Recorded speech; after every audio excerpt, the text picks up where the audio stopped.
Hello good morning साथीहरू, welcome छ मेरो युट्युब ब्लगमा। आशा छ तपाईँहरू सबै सन्चै हुनुहुन्छ होला भनेर म पनि ठिकै छु।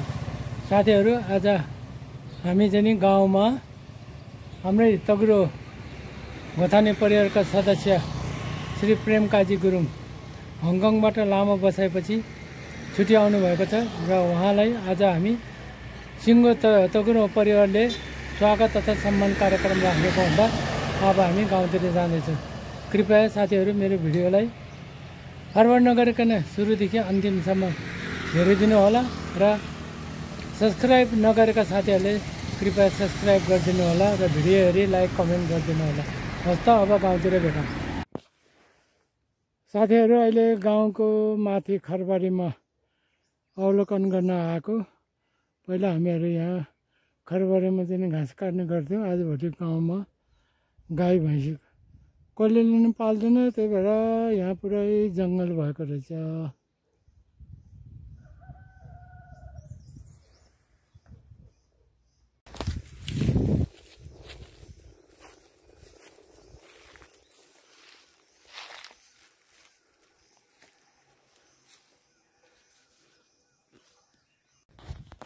साथी, यो हाम्रो गाउँ माथिको खेत।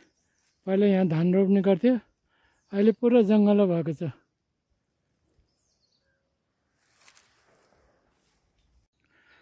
साथीहरू, यो हो हाम्रो डाँडाको बुद्ध पार्क जाने बाटो।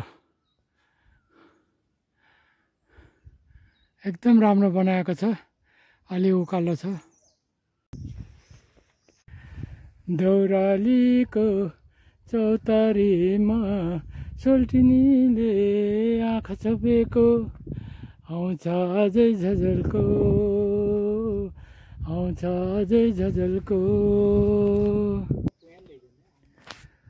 साथीहरू, अहिले हामी आफ्नै गाउँको नियाल डाँडा पिकनिक स्पोटमा आएका छौँ। एकदम रमाइलो ठाउँ छ। यहाँबाट तपाईँहरूले सुन्दर हिमालको अवलोकन पनि गर्न सक्नुहुनेछ। साथै फेवाताल र पोखरा सिटी हेर्न सक्नुहुनेछ।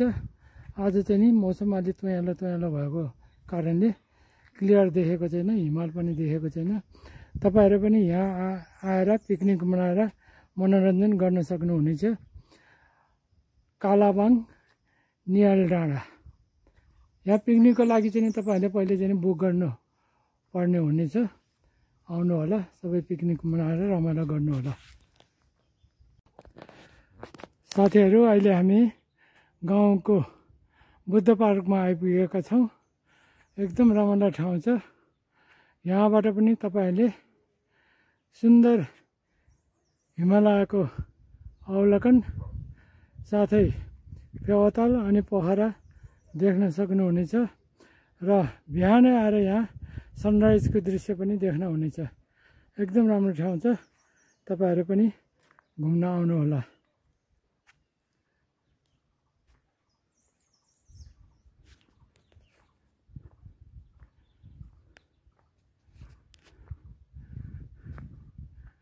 जय बुद्ध।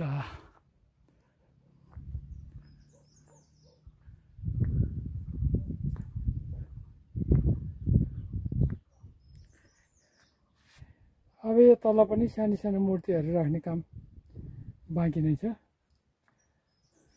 108वटा मूर्ति राखिनेछ यसमा। भुइँमा ढुङ्गाहरू पुरै बिछाइसकिएको छ।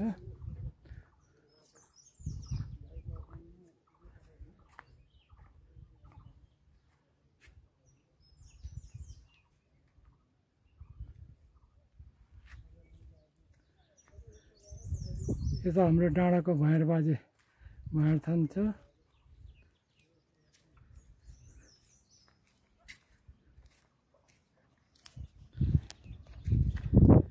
यहाँदेखि हाम्रो गाउँ देख्न सक्नुहुनेछ।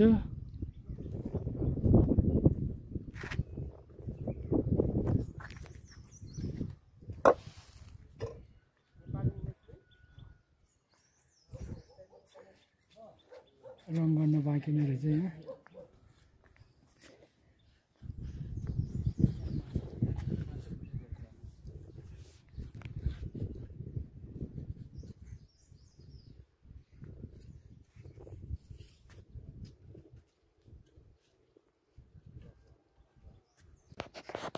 साथीहरू यहाँ सिमनीचोमा नयाँ पानीको ट्याङ्की बनाएको रहेछ 20,000 लिटरको। जहाँसम्म मलाई लाग्छ यो गन्जे खोलाबाट लिफ्टिङ गरेर पानी सङ्कलन गर्ने ट्याङ्की होला।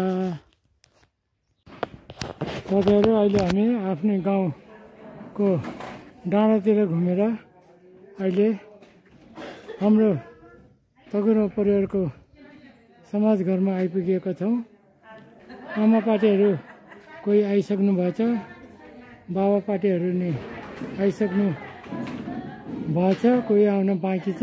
सम्पूर्ण बाबा आमाहरू जम्मा भएपछि हामी आजको स्वागत तथा सम्मान कार्यक्रम फेरि सुरु हुनेछ।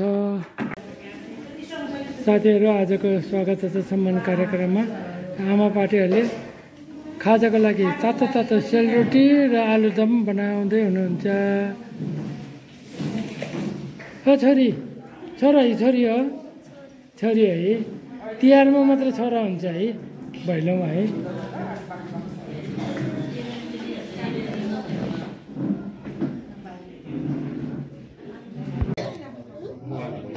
साथीहरू अहिले हाम्रो तगुरा परिवारका सदस्य हङकङबाट पाल्नुभएको प्रेमकाजी दाई पनि आइपुग्नु भएको छ। अब हाम्रो कार्यक्रम सुरु हुनेछ। यस कारणमा आज उपस्थित हुन सक्नु भएन, उहाँको आफ्नो प्रोग्रामले गर्दाखेरि उहाँलाई पनि हामी सम्झन चाहे। एवं रीतिले आज उपस्थित सम्पूर्ण तगुरा परिवारहरू यता स्थानमा भाषण गर्नको लागि म हार्दिक स्वागत गर्दछु। अब म कार्यक्रम अगाडि बढाउन चाहन्छु।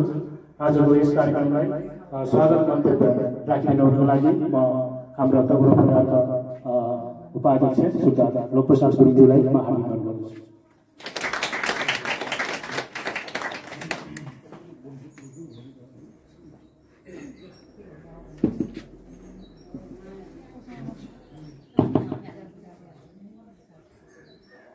धन्यवाद छ काका टेकवालजी, हाम्रो कार्यक्रम सञ्चालक। र अहिले हाम्रो प्रमुख अतिथि दाई प्रेमकाजी गुरुङलाई खबरले स्वागत गर्दै हुनुहुन्छ।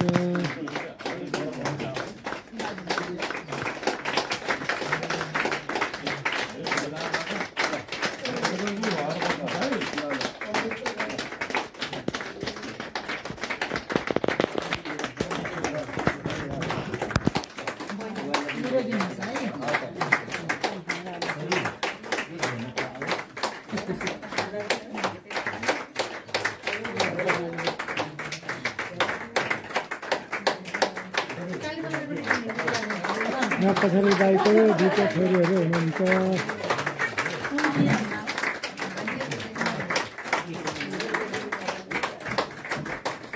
अब सम्पूर्ण हाम्रो उपस्थित हाम्रो तगुरा परिवारहरू हाम्रो समाजलाई फुलले स्वागत गर्नको लागि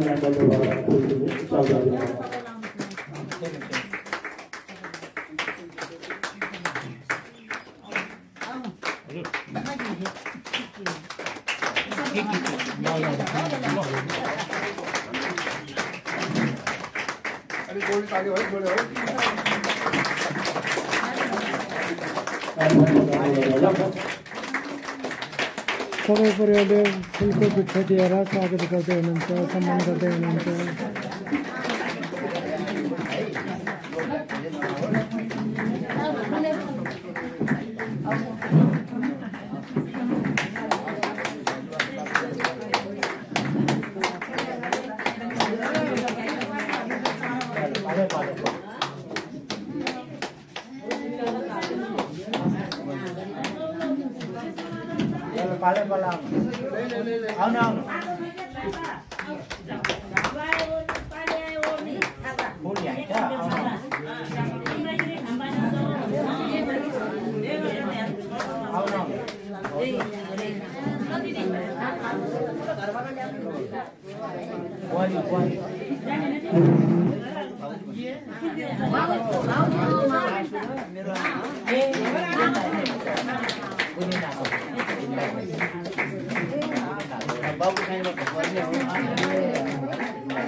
त्यतिकै पक्रिराख्नु है क्याले थियो के यतिकै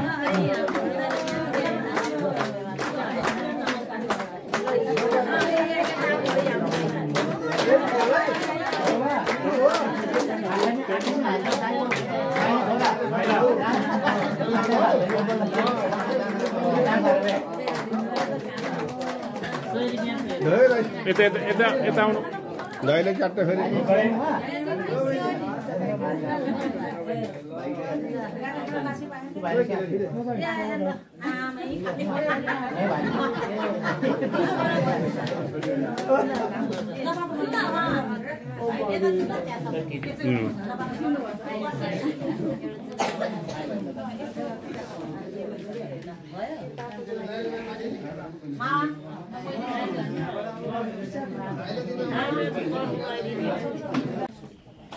हाम्रो आजको प्रमुख अतिथि प्रेमका जुदाईबाट आफ्नो समाजलाई केही रकम सहयोग गर्नुभएको छ।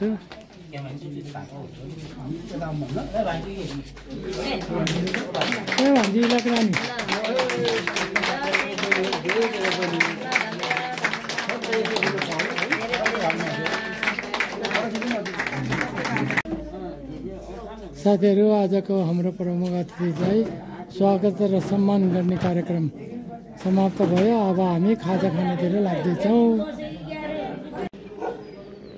मेरो गाउँ कालाबाङको एनएस भिल्ला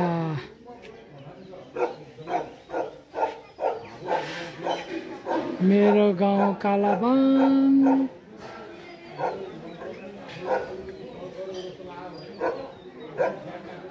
एनएस भिल्लामा चाहिँ नि विदेशी पर्यटक नेपाली पर्यटकहरू आउँछ।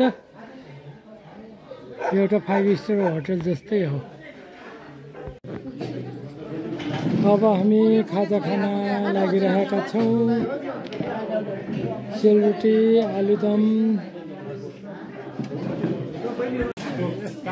ल तातो रोटी चिरिप्पा।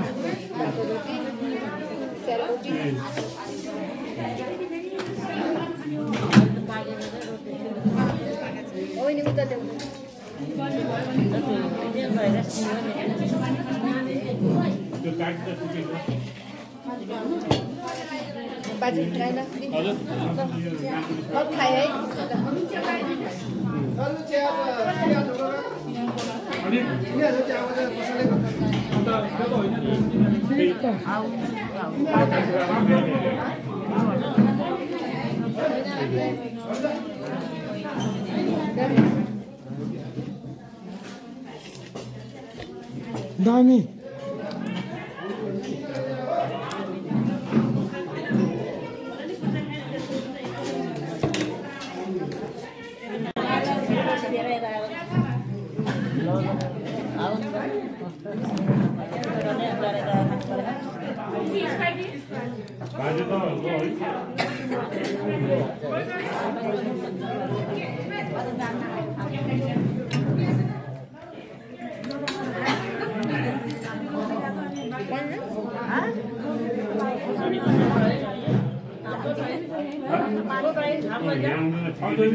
Balelina, Nilina au.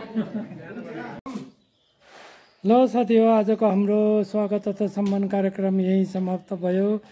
अब हामी ब्याक टु होम हुँदैछौँ। आजको भिडियो तपाईँहरूलाई कस्तो लाग्यो कृपया प्रतिक्रिया दिनुहोला। हवस् त अब अर्को ब्लगमा फेरि भेटौँला। Take care, bye by.